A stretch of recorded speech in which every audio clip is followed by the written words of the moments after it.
Good morning. Today we are gonna work with the oxidation of benzoyl to benzil, which correspond to one of the steps in the synthesis of hexaphenylbenzene, specifically this step, which correspond to the chapter 20A of your book. The mechanism that you can now see is very simplified in your book, and it mostly explain the way in which you are gonna be able to determine the endpoint of your reaction by observing a changing in the coloration from blue to yellow, which correspond to the complex of copper 2 in the beginning of the reaction and yellow in the end of the reaction. The mechanism for the copper catalyzed oxidation of benzoin is as follows. First, you start with the benzoyl molecule, and after adding, when adding copper 2 plus, the double bond of the carboxylic group attacks this copper 2 and generates a radical in the molecule. At the same time, this acidic proton is taken out by the acetic anion, converting this molecule into acetic acid and generating a radical, as you can see in B, right?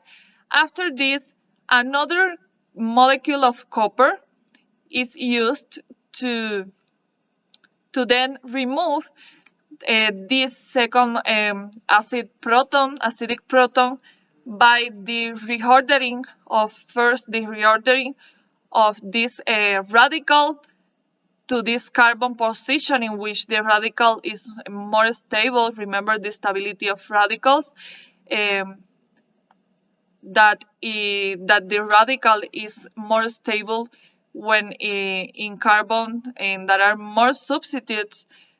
And as I told you, as I mentioned, the acetic anion take out this acidic proton, and then these two electrons of the oxygen hydrogen bond is moved to the carboxylic bond in order to supply this positive charge, this cation that you can see over here.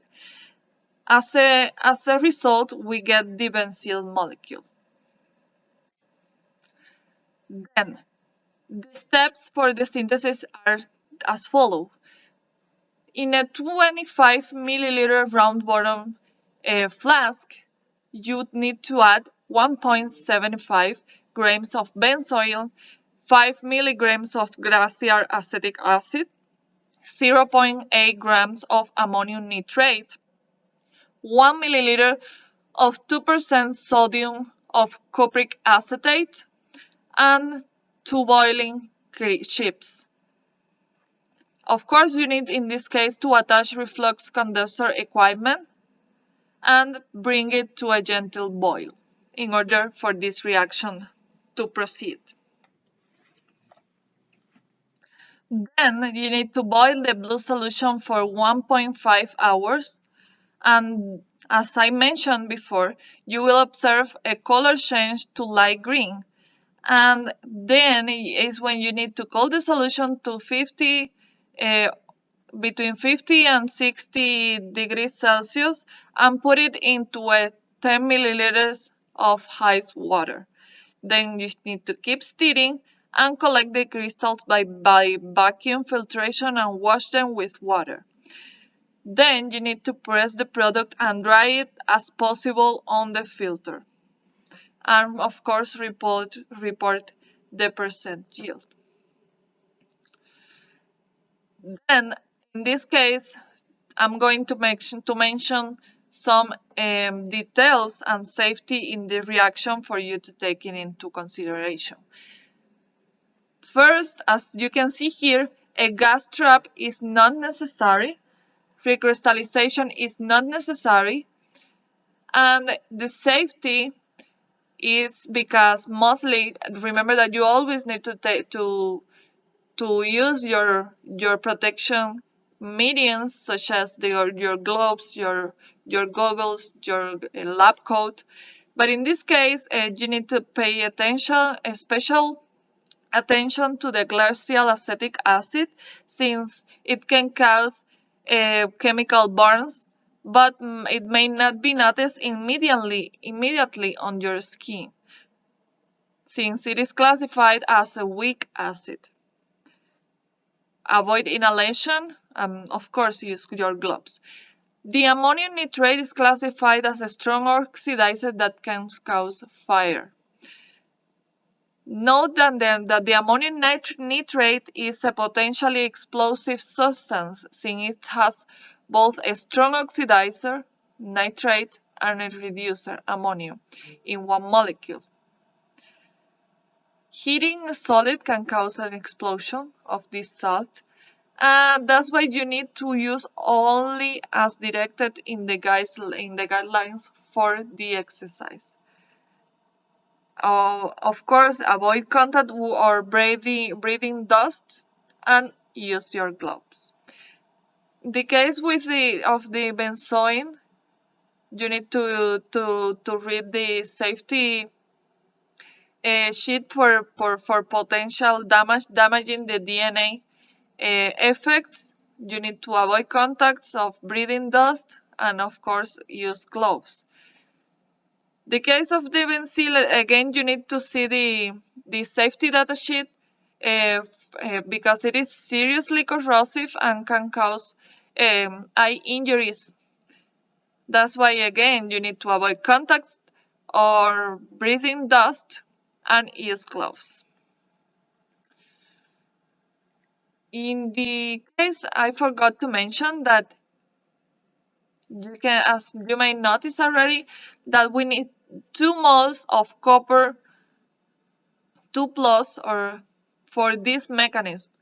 It means that the equivalence must be 1 mole of benzil for 2 moles of copper 2.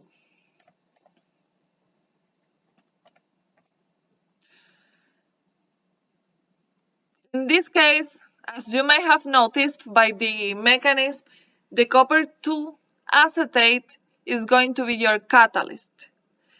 You need to utilize and develop into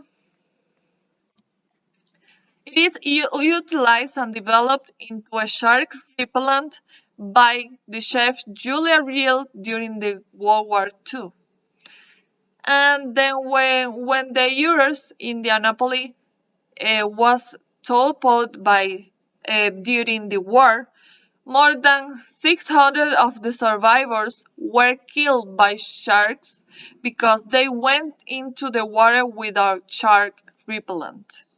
This is a very curious information that you can now learn from this reagent.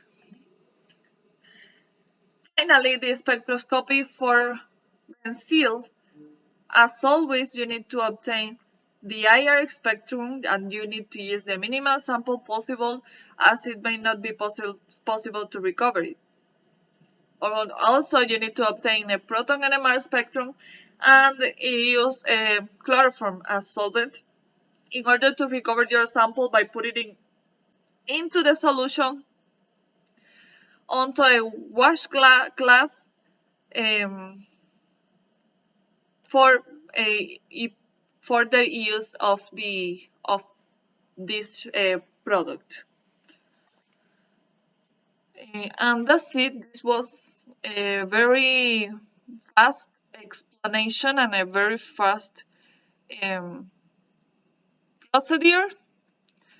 So take into account all the steps for this reaction, make sure that you understand all the steps in the mechanism, as this is the most important part for in these experiments. Of course, the most important thing is that you need to understand the mechanism of this reaction and the purpose of using all these steps and all these conditions in the reaction.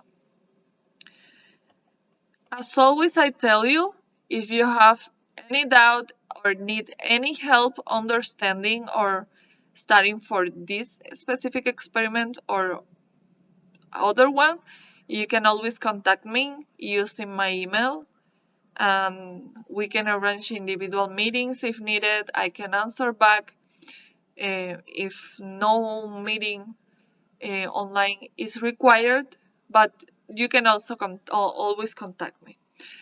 Hope you all have a great week and stay safe. Bye bye.